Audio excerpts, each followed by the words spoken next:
तोहर जान हो गए शादी, खेले खाए के तुहरा मिलन आजादी। रोज रंगीन तोहर होत होई रतिया, दिनवा कटत होई जानी में। रोज रंगीन तोहर होत होई रतिया, दिनवा कटत होई जानी में, जानी में। बानी हम बड़ी परेशानी में, सुतेला भतार खरिहानी में। बानी हम बड़ी परेशानी में, सुतेला भतार खरिहानी में। सुतेला भतार खरिहानी में।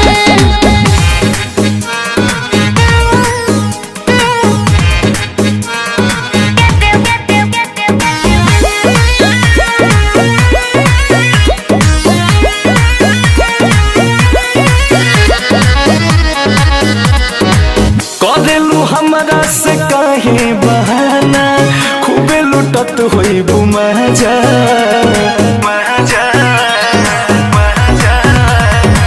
जननी ना दूसरा से शादी रचा के, दे दे बुआई सन तू साजा।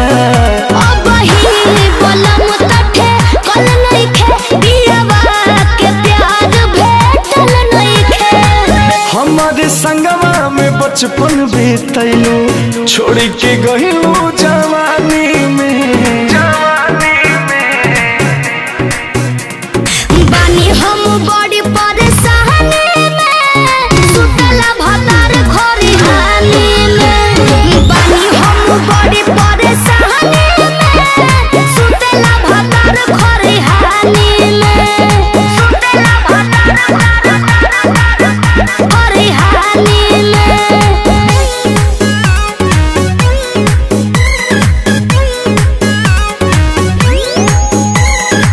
लागत हमारा से बड़ भूल भइल, तोहरा से दिलवा लगा के।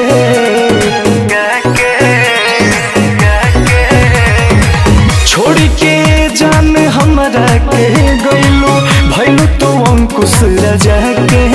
मिलन ना घरे मंजूरी हो, कुछ तो रहे मजबूरी हो। बोला कमन दोष बोस के बाटे, घोरलू जहर जिंदगानी में।